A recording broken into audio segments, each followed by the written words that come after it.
সংবাদ সবাইকে স্বাগত জানাচ্ছি। আমি ফিরোজ তোহা। শুরুতেই সংবাদ শিরোনাম জানিয়ে দেব সর্বশেষ গুরুত্বপূর্ণ আপডেট সংবাদ। শুরুতে শিরোনাম।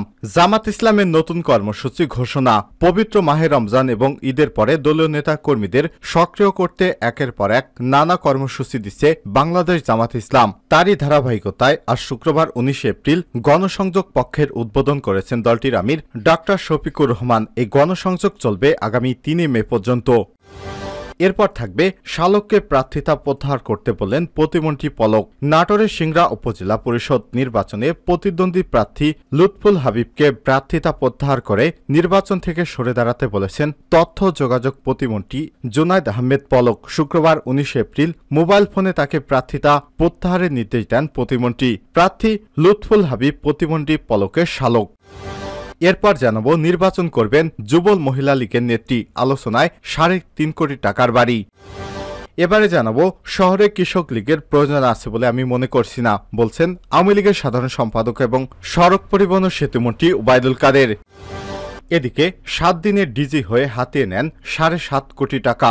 অসুস্থতার কারণে গত বছরের 22 থেকে 30 নভেম্বর পর্যন্ত ছুটিতে ছিলেন ইমিগ্রেশন এবং পাসপোর্ট অধিদপ্তরের মহাপরিচালক ডিজি। সেই 9 দিন অধিদপ্তরের শীর্ষ পদের ভারপ্রাপ্ত দায়িত্ব ছিলেন অতিরিক্ত মহাপরিচালক সেলিমা লুবা। এরই মধ্যে অবশ্য 2 দিন ছিল সাপ্তাহিক ছুটি, ফলে সেলিনা লুবা ভারপ্রাপ্ত ডিজির দায়িত্ব পালন করেন মাত্র 7 দিন। আর এইটুকু সময়ের মধ্যে আঙুল ফুলে কলাগাছ বনে গেছেন তিনি। ভারপ্রাপ্ত দায়িত্বকালে একদিনেই সার করেছেন মাল্টিপল পাসপোর্টের 500 ফাইল।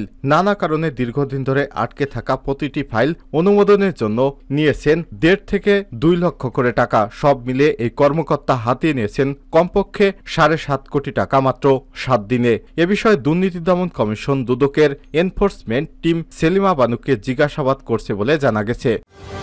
এবং সর্বশেষ জানিয়ে দিব ইসরায়েলের ইহুদিবাদী নেতানিয়াহুর বিরুদ্ধে গ্রেপ্তারি পরোয়ানা জারির পথে আইসিসি। ফিলিস্তিনে অবরুদ্ধ গাজা উপত্যকায় গণহত্যা এবং আন্তর্জাতিক আইন লঙ্ঘনের অভিযোগে ইসরায়েলের প্রধানমন্ত্রী বেঞ্জামিন নেতানিয়াহু এবং বেশ কয়েকজন ইসরায়েলি রাজনৈতিক ও সামরিক নেতার বিরুদ্ধে গ্রেপ্তারি পরোয়ানা জারির পথে রয়েছে জাতিসংঘের আন্তর্জাতিক অপরাধ আদালত আইসিসি। অদূর ভবিষ্যতে তাদের বিরুদ্ধে এই গ্রেপ্তারি পরোয়ানা জারি হতে পারে বলে ইতিমধ্যে এই গ্রেপ্তারি পরোয়ানা জরুরি বৈঠক করেছে নেতানিয়াহু। শুক্রবার 19 এপ্রিল ইসরায়েলি টিভি চ্যানেল 12 এবং সংবাদ মাধ্যম টাইমস অব ইসরায়েলে এসব তথ্য জানিয়েছেন। প্রিয় দর্শক, এতক্ষণ শুনছিলেন সংবাদ শিরোনাম, এবারে বিস্তারিত। তবে তার আগে বন্ধুরা, আপনি কোন জেলা থেকে আমাদের সংবাদটি দেখছেন কমেন্ট করে জানিয়ে দিন এই সংবাদ সম্পর্কে আপনার মূল্যবান মতামত। প্রিয় দর্শক, আপনি যদি আমাদের চ্যানেলে নতুন হয়ে থাকেন, ভিডিওটি দেখতে দেখতে চ্যানেলটি সাবস্ক্রাইব করে রাখুন, যাতে করে আমাদের লেটেস্ট আপডেট সংবাদগুলো সবার আগে আপনার কাছে পৌঁছে যায়। এবারে বিস্তারিত। জামাতের নতুন কর্মসূচি ঘোষণা। পবিত্র রমজান এবং ঈদের পরে দলের নেতাকর্মীদের সক্রিয় করতে একের পর এক নানা কর্মসূচি দিচ্ছে বাংলাদেশ জামাত ইসলাম। এরই ধারাবাহিকতা আজ শুক্রবার 19 এপ্রিল গণসংযোগ পক্ষের উদ্বোধন করেছেন দলটির আমির ডাক্তার শফিকুর রহমান। এই গণসংযোগ চলবে আগামী 3 মে পর্যন্ত। বাংলাদেশ জামাতে ইসলাম রাজপথের আন্দোলনে বদ্ধপরিকর বলে মন্তব্য করেছে দলটির আমির ডাক্তার শফিকুর রহমান। তিনি বলেন, ইসলামের সমহান আদর্শের দাওয়াত ঘরে ঘরে পৌঁছে দিতে হবে। পাড়া প্রতিবেশী, সহকর্মী, আত্মীয় স্বজন কেউই আমাদের দাঁতের বাইরে থাকবে না। আর সর্বপ্রথম দাঁত হবে নিজের নফসের প্রতি। আমাদের কথা এবং কাজে যেন অমিল না থাকে সেটা মানুষকে করতে বলবো, সেটা যেন আমি নিজে আমল করি, তারপর মানুষকে বলি। ইসলামী আন্দোলনের প্রতিটি জনশক্তির কথাবার্তা, লেনদেন, সামাজিক কাজকর্ম আল্লাহর দিন বা কোরআন অনুযায়ী হতে হবে।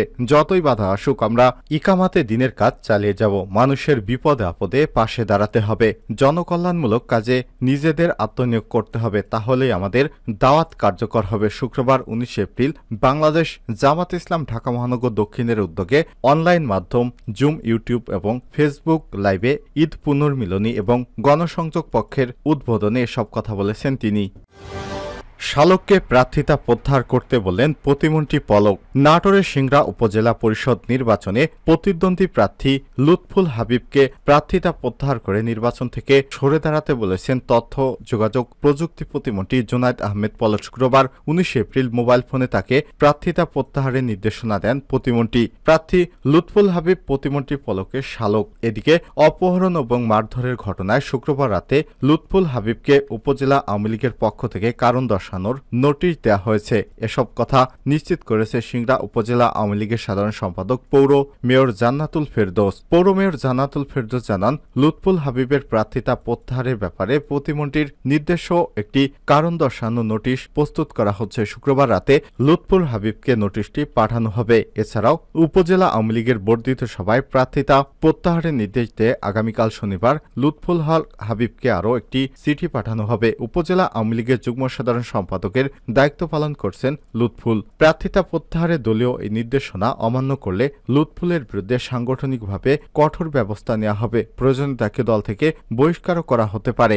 এর আগে প্রতিদ্বন্দ্বী প্রার্থীকে অপহরণ করে মারধরের ঘটনায় নির্বাচন কমিশন ইসি প্রতিমন্ত্রীর শালক লুৎফুল হাবিবকে তলব করেছে। উপজেলা আওয়ামী লীগের নোটিশে 15 এপ্রিল জেলা নির্বাচন অফিসের সামনে থেকে প্রতিমন্ত্রী প্রার্থী দেলার হোসেনের মনোনয়নপত্র জমাদানে বাধা, মারধর এবং অপহরণের ঘটনার কথা তুলে ধরে আগামী 3 দিনের মধ্যে লিখিত জবাব দাখিলের নির্দেশনা দেওয়া হয়েছে। এ বিষয়ে জানতে লুৎফুল হাবিবকে ফোন দিলেও কল না ধরায় তার বক্তব্য পাওয়া যায়নি। এদিকে শুক্রবার সকালে রাজশাহী মেডিকেল কলেজ হাসপাতালে অসুস্থ দেলার হোসেনকে দেখতে যায় সিংড়া সংসদ সদস্য এবং তথ্য প্রতিমন্ত্রী জুনায়েদ আহমেদ পলক। এই ঘটনায় তিনি দুঃখ প্রকাশ করেছেন। প্রতিমন্ত্রী বলেন, চেয়ারম্যান প্রার্থী দেলার হোসেনকে অপহরণ এবং মারধরের ঘটনায় আমি লজ্জিত, দুঃখিত এবং ক্ষমা প্রার্থী।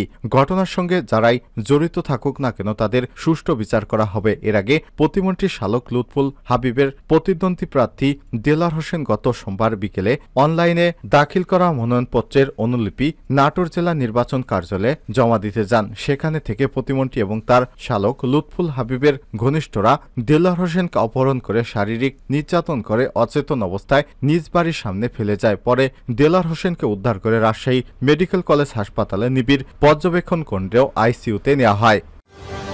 নির্বাচন করবেন যুব মহিলা লীগ নেত্রী, আলোচনায় 3.5 কোটি টাকার বাড়ি। উপজেলা নির্বাচনে মনোনয়নপত্র জমা দেওয়ার আগ মুহূর্তে 3.5 কোটি টাকার বিলাসবহুল বাড়ি বাবাকে দান করেছেন মাদারীপুরের যুব মহিলা লীগ নেত্রী ফারজানা নাজনীন। গত 9 এপ্রিল মাদারীপুর সদর সাব রেজিস্ট্রার অফিসে হেবা ঘোষণার মাধ্যমে এ জমি দান করা হয়। ফারজানা নাজনীন মাদারীপুর জেলা যুব মহিলা লীগের সাংগঠনিক সম্পাদক। তিনি মাদারীপুর সদর উপজেলা পরিষদ নির্বাচনে মহিলা ভাইস চেয়ারম্যান পদপ্রার্থী হিসেবে মনোনয়নপত্র দাখিল করে যাচাই বাছাই টিকেছেন। খোঁজ নিয়ে জানা গেছে, সম্প্রতি মাদারীপুর জেলা প্রশাসকের বাসভবনের পেছনে নির্মাণ করা হয়েছে দৃষ্টিনন্দন অত্যাধুনিক 3তলা বাড়ি, যা নির্মাণে ব্যয় করা হয়েছে 3 থেকে 3.5 কোটি টাকা।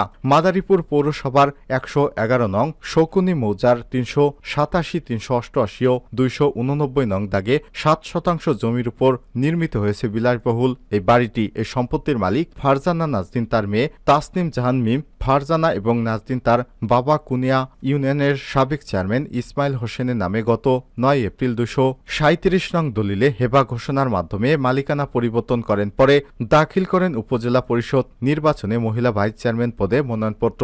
নির্বাচনে হলফনামায় সম্পত্তি কম দেখাতেই বাবার নামে লিখে দেন কয়েকশো কোটি টাকার জমি। মাদারীপুর পৌরসভা কর্তৃপক্ষ সূত্র থেকে জানা গেছে, বাংলাদেশ সরকারের সর্বশেষ ভূমি জরিপ BRS রেকর্ডের সংশ্লিষ্ট দাগ এবং খতিয়ানে ডোবা থাকায় ভবন নির্মাণ ঝুঁকিপূর্ণ মনে করায় অনুমোদন দেওয়া হয়নি। ওই জায়গায় ভবন নির্মাণের জন্য পৌরসভা কর্তৃপক্ষের কাছে লিখিত অনুমোদন চাইলেও সর্বশেষ পৌরসভার সার্ভেয়ার ইঞ্জিনিয়ার সহ বিশেষজ্ঞরা দেননি কোনো অনুমোদন। পরে ফারজানা নাজনীন ক্ষমতার অপব্যবহার করেই এই ভবন নির্মাণ করেছেন বলে অভিযোগ রয়েছে। মহিলা ভাইস চেয়ারম্যান প্রার্থী যুবলীগ নেত্রী ফারজানা নাজনীনের নির্বাচনে দাখিল করা হলফনামা বিশ্লেষণ করে দেখা গেছে, মাদারীপুর সদর উপজেলা পরিষদ নির্বাচনে মহিলা ভাইস চেয়ারম্যান প্রার্থী হিসেবে মনোনয়নপত্র দাখিলের হলফনামায় তিনি ব্যবসা থেকে বাৎসরিক আয় দেখিয়েছেন 3 লক্ষ টাকা। ব্যাংকে জমা আছে মাত্র 2000 টাকা, যার নগদ অর্থ 4.5 লক্ষ টাকা উল্লেখ করা হয়েছে। দুর্নীতি দমন কমিশন মাদারীপুরের উপপরিচালক আতিক রহমান বলেছেন, সুনির্দিষ্ট কোনো অভিযোগ আসলে তদন্তপূর্ব প্রয়োজনীয় ব্যবস্থা নেওয়া হবে। বাড়ি নির্মাণের অর্থ যোগানের বিষয়ে খোঁজ খবর নেওয়া হবে। শহরে কৃষক লীগের প্রয়োজন আছে বলে মনে করি না, বলছেন কাদের। আওয়ামী লীগের সাধারণ সম্পাদক এবং সড়ক পরিবহন ও সেতুমন্ত্রী ওবায়দুল কাদের বলেছেন, কৃষক লীগের ধানমন্ডি শাখা, বনানী শাখা, গুলশান শাখা, বাড়িধারা শাখা এসবের কোনো প্রয়োজন আছে বলে আমি মনে করি না। এক সময় এমনও ছিল যে কুয়েতে, কাতারে, সৌদি আরবে, আমেরিকায় কৃষক লীগ ছিল।